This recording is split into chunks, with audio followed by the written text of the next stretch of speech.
Estamos de volta com o Tarobá Rural neste primeiro domingo do mês de novembro, fazendo um balanço da chuvarada que caiu no estado do Paraná, principalmente na região oeste, sudoeste também, no mês de outubro. Foi histórico, gente. Olha, setembro, os produtores queriam plantar e aí estava seco, né? Não chovia para plantar a soja. Aí depois começou a chover e não parou mais. A chuva do mês de outubro foi histórica, a quantidade. E agora é hora de contabilizar os prejuízos. De longe é possível ver o acúmulo de água nas curvas de nível nas lavouras. Porém, o volume de chuva foi tão grande que nem as barreiras deram conta da correnteza. Resultado, muitas plantações de soja danificadas. A estimativa, segundo esta produtora, é de perdas consideráveis. São 9 alqueires de soja que eu tenho aí, foi praticamente tudo prejudicado. Esse ano ainda foi pior, porque estava precisando calcário e adubo orgânico. A gente colocou calcário, adubo orgânico, passou subsolador, nivelou, plantou com uma adubação bem pesada para produzir bem e foi tudo embora, tudo dinheiro perdido. Agora eu não sei quem que vai arcar com essa despesa. Esse agrometeorologista explica como a chuva em grande quantidade pode prejudicar o grão. Na verdade, a gente teve um período muito grande de seca e depois dessa seca a gente teve aí quase 800 milímetros de chuva, que significa dizer 1/3 da chuva de todo o ano. Então, chuva muito mais que o produtor esperava. Nós precisamos do solo úmido, claro, com certeza. Precisamos da quantidade de chuva, sim, mas que elas fossem distribuídas de uma forma mais uniforme.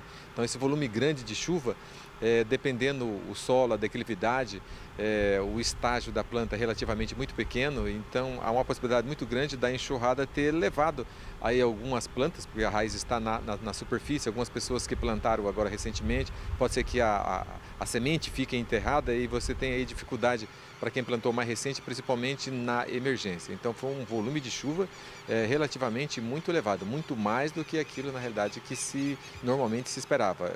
O excesso de chuva gera muita preocupação para o produtor de soja e não é para menos. Olha essa área aqui, por exemplo. Por onde a água passou, causou erosão no solo e levou parte da plantação.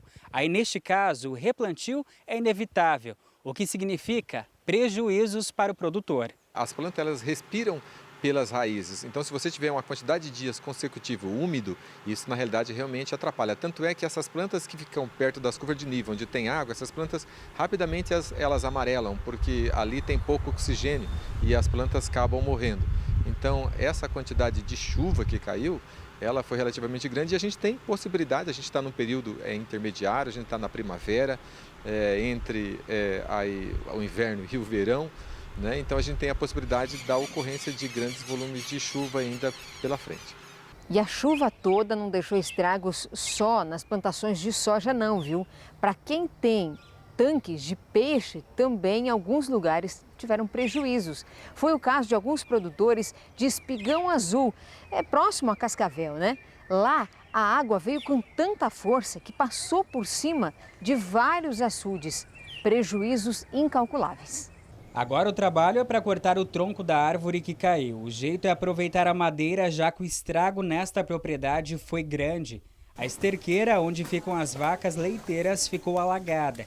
Por todos os lados, muita lama, que chegou a invadir a casa da dona Irene. Ela fez um vídeo da sujeira.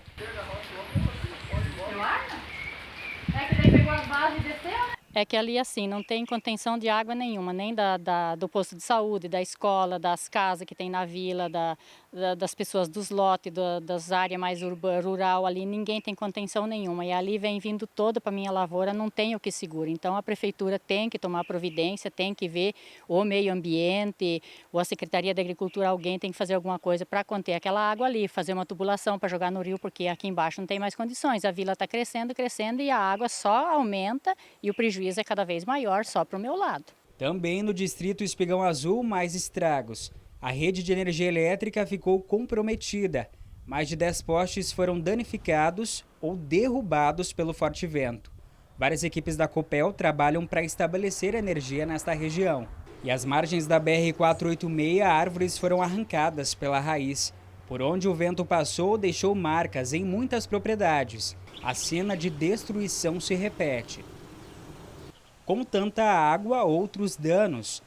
Neste açude de peixes, cheio de barro, tinham mais de 20 mil alevinos que foram levados pela correnteza. Muitos morreram. Em algumas propriedades, os estragos se somaram ainda aos prejuízos. Imagine quem lida com peixes, tem aqueles açudes enormes, como é o caso do seu Vandir. Olha só a situação, a cor da água, que ficou completamente cheia de barro, um prejuízo enorme. Dos 6 açudes que ele tem aqui nessa propriedade, pelo menos 3 estouraram e a perca foi praticamente total, 100%. Né? 100%. 100%. Estimativa de prejuízo aí? Nesses tanques estourou uns 20 mil reais de peixe, fora a estrutura, né? O tanque acabou. Você pode ver aí que não tem nem vestígio que era um tanque isso aqui, né? Isso aí era uma área de preservação ambiental e olha no que virou aí, ó. Né? Em todos esses anos o senhor já tinha visto esta cena? Nunca. Moro 30 anos aqui, nunca vi nada igual. Nada igual. Já aconteceu de chover bastante, mas desse tipo eu nunca vi na minha vida. Nunca vi. E agora, para recuperar essa estrutura dos tanques, vai dar mais trabalho ainda? Mais trabalho ainda, que tem que estourar tudo, começar tudo do zero. Tudo do zero, não tem o que fazer. É lamentável. É lamentável. Infelizmente, lamentável. E a nossa produção, através do WhatsApp, recebeu diversos vídeos e fotografias de lugares onde os produtores rurais tiveram prejuízos. Em várias cidades do oeste, né? Santa Helena, a chuva foi muito forte, Missal, Matelândia. Em Medianeira, também um rio transbordou. E aí, um dos telespectadores nossos fez um vídeo em que vacas, é isso aí, gente, vacas são arrastadas pela enxurrada, pelo excesso de água. Veja só esse vídeo com a narração do telespectador. Aí, vai subir, aí não vai conseguir. Nossa Senhora. Rodou um monte de boi.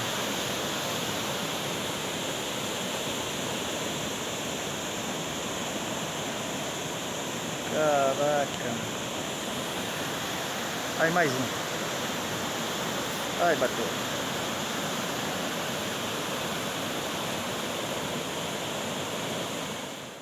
Que impressionante, né, pessoal? Que dó desses animais sendo arrastados pela enxurrada e também dos produtores rurais que ficam impotentes, né? Não tem o que fazer vendo uma situação como essa. E olha, eu tirei uma fotografia, tá aí na tela agora para você, do pluviômetro que eu tenho lá em casa. Transbordou, gente, isso em menos de 20 horas de chuva, entre domingo e segunda-feira. Transbordou, encheu, e aí a gente foi até a capital do estado, Curitiba, conversar com o pessoal do CIMEPAR para saber desses acumulados históricos de chuva para o mês de outubro no estado do Paraná. Os dados são impressionantes. Daiane Figueiró. De acordo com dados do Sistema Meteorológico do Paraná, do dia 1º de outubro até o dia de hoje, choveu cerca de 720 milímetros. Esse acumulado todo do mês é um dado histórico aqui para o CIMEPAR. Para se ter ideia, somente nas últimas 24 horas, choveu cerca de 236 milímetros. O meteorologista Samuel Brau traz mais detalhes. Para uma média histórica do mês em torno de 220, então choveu 3 vezes mais do que essa média histórica, aí, contabilizando os dados até essa segunda-feira. Então realmente muita chuva, sequência de dias também com acumulados bastante expressivos e principalmente nessas últimas 24 horas, onde choveu muito, mais de 200 milímetros em praticamente 24 horas. Então realmente um mês de outubro bastante chuvoso e histórico, aí, considerando o oeste do Paraná. A boa notícia é que o sol deve voltar a aparecer logo pelas primeiras horas da manhã na região oeste do Paraná, mas esse tempo bom deve durar apenas até sexta-feira, porque no final de semana tem previsão de chuva. De Curitiba, Daiane Figueiró.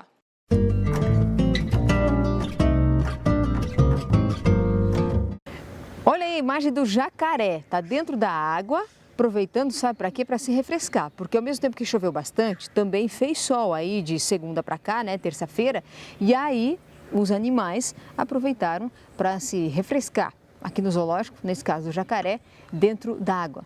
Agora eu vou para o estúdio saber da Daniela Lenz a previsão do tempo para essa semana, né? Daniela, é o seguinte, ó, tem muita gente falando comigo aqui nas redes sociais e dizendo que desde que você veio aqui para o Tarobá Rural, só trouxe enxurrada, é só dilúvio que está acontecendo depois que você chegou. É verdade. Como é que vai ser essa semana, hein? Bom dia. Bom dia, Cirlei. Olha, vamos continuar falando bastante isso, tá? Porque veio bastante chuva de novo nesse fim de semana. E como choveu bastante no sábado, vem também no domingo algumas pancadas de chuva a qualquer hora, tá? Isso por causa de um sistema de baixa pressão que veio do Paraguai e também uma frente fria que passa no oceano pela altura do sul do Brasil.